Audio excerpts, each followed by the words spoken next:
Gather round, everyone, for Luigi telling you the story of what happened. Why Rainbow Cat went on a break, why everything's gone. I will explain everything. Luigi? Yes? What are you doing in this? I don't know. I thought that would look cool. Well, it looks embarrassing. You're making a fool of yourself. Oh, okay. And I am telling the story. Okay. I think I'm stuck in here. Luigi, I'll get you out. Okay, anyways. Now you'll hear the story behind everything. What happened, why everyone's gone, the flames, everything will start to come together. Sunday, October 8th. It was a totally normal day. Rainbow Cat made a video. A very long video, over half an hour. Why is that bad? Because the next day, Monday, October 9th, wasn't so normal. So, Rainbow Cat woke up at 2 o'clock a.m. You could barely see outside, and the trees were going crazy, flipping around, doing everything. Rainbow Cat thought it was just a nighttime windstorm, but then they went out and their dad said that there were fires everywhere, and that we had to flee our house, pack anything you want to keep. So Rainbow Cat just packed some clothes, bathroom equipment, video supplies like plushies, camera, and the computer, books, and the usual stuff, except a lot of plushies too. So then we left our neighborhood because our house might have burned down. We didn't know. But then our car got stuck in traffic because everyone was trying to leave in the same time. And then our car was just sitting there for half an hour straight, and the fire was getting closer.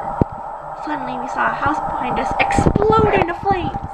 So we tied pieces of a shirt around our mouths and noses so we could breathe, and then we fled on foot, running away. Rainbow Cat grabbed me and stuffed me in their pocket because I was the only stuffy that got out. So we ran away, and then we tried to get people's attention, but no one stopped their car.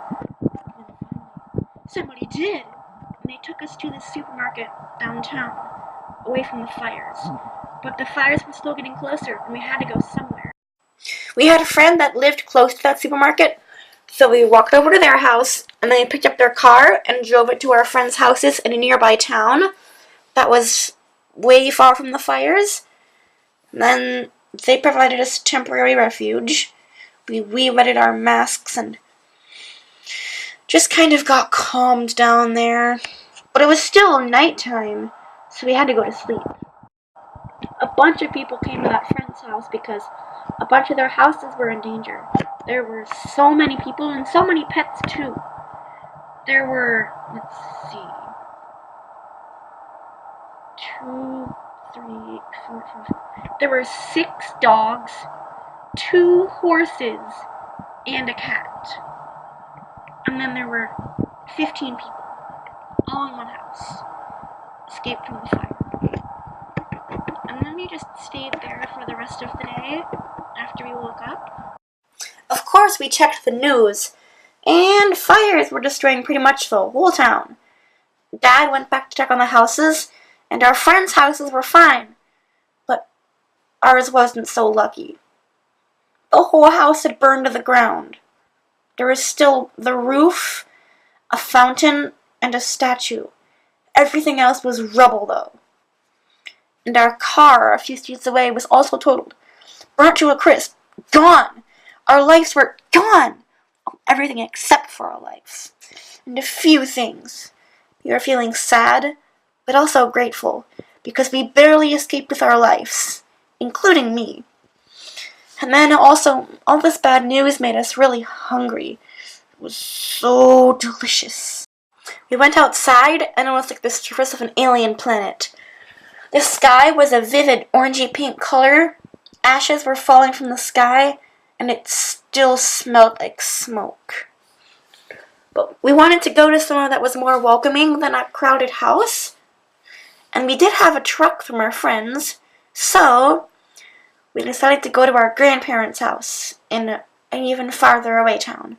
But it was only 45 minutes away, and we chose to. We wanted to give the people there more space. Rainbow Cat took her 3 belongings, me, jacket, and water bottle, and then of course clothes. We said goodbye to everyone, and then we all went to our grandparents' house. On the drive there, we started to realize that everything was gone. As much as you think about it, there's more than that. It was impossible to list everything. But luckily the community was amazing, and so are our grandparents. Because we got there, and then they got new food and water dishes, a new crate, a bag of food, and a dog bed, all for Quincy. Quincy has supplies. And then the pet store even let them get 50% off on their purchases. There was a hole beginning to form on my neck, but luckily Grandma fixed that. Thank you, by the way. And then we decided to get settled into our grandparents' house. Then we started to get some more supplies like toothbrushes and toothpaste. Then we're just getting settled in, and we lived there for the next few weeks. Rainbow Cat was playing piano because the piano and all the books burned. And there was just so many things gone. But everything gone means new things will happen. All destruction leads to construction. Let the reconstruction period begin. The reconstruction period was the period of a mountain of immense donations. So many clothes and books and supplies and everything. Rainbow Cat's sister Sasha has more clothes now than she did before. And there are so many books everywhere, including Rainbow Cat's grandpa's book. Yes, that was very exciting. First book of the new library, signed by the author too. One of the upsides about living at our grandparents' house was Quincy's walks. They lived right by mountains, creek, and forest, so Quincy's walks were always on some amazing-looking nature trail. That helped me feel better about the whole thing. One of the downsides is Rainbow Cat had to share a room with sister for months. Until they got the new house with rooms for themselves. But it's acceptable. We're getting through it. Grandpa let us pick out some more books. Both of our schools survived, but all the destruction and bad air quality, there was no school for weeks. But we just had to get new supplies, new backpacks, lunch boxes, snack containers, all those. And we had to get new plushies for the videos too. That's where Litwick came from. Yep, I was the first new plushie of the new season, the new videos. Good thing too, because I'm getting everyone's soul back. Yes, very good thing, Litwick. And we got Quincy a new toy! Because Quincy needs toys. He's a living creature too. The next couple of days were us just trying to pass the time while our parents went and got donations. Like clothes. Lots and lots and lots and lots and lots and lots of clothes. We had to get a new car because we couldn't keep our friend's car forever, so we got some rental cars for a while. And then our mom got a permanent car, and our dad got another rental car, but this rental's for longer, like a year or so. Something that Rainbow Cat had to get was new shoes, because Rainbow Cat has giant feet, and her shoes were getting too small, so we had to get some new, bigger shoes. Oh, Pippi! That's the dog that's staying here with us.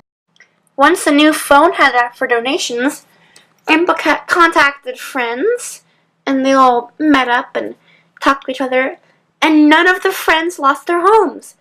Just us. But I suppose it's better than they lose their homes, right? You'd think that you'd feel a lot of sadness from this, and you do, but feelings are actually mixed. Lots of sadness for things that can't be replaced, but also excitement. We had a new life just waiting for us to discover. I started to meet up with friends in person. Our life was beginning to get back to normal. Some more plushies came, like Take-kun and Luigi and Red Yoshi. I hadn't gone to visit the home yet, so I went. Only a few things were left. Some of the trees were, but everything looked just a burnt mess. It looked like a post-apocalyptic alien planet. Some houses close to ours were fine, and others looked like caves because only part of their house was extinguished, but ours was total rubble. School was about to happen soon, so we had to move into a new house closer to school. It was our friend's little mini mansion, which is where we are right now. But today is our last day here, and we're moving in tomorrow. So I gotta yeah. They have an elevator and a pool, and a little pool house for Quincy and the parents to stay, so it doesn't feel like we're crowded. It was nice living here for a month, but now there's our new house, which we're gonna live for a year at least. This bed has provided nice for a month. And then there's the story so far. We're gonna move into our new house tomorrow. And that will be really fun. And hopefully videos will continue. Once I get a new computer, this isn't my friend's computer, and it's ancient. The camera can't even get videos onto here. So yeah, even though I'm making videos in November, I guess my promise was right and I'm coming back in December. So, bye. Hope you enjoy the story and now know why I stopped making videos for a month.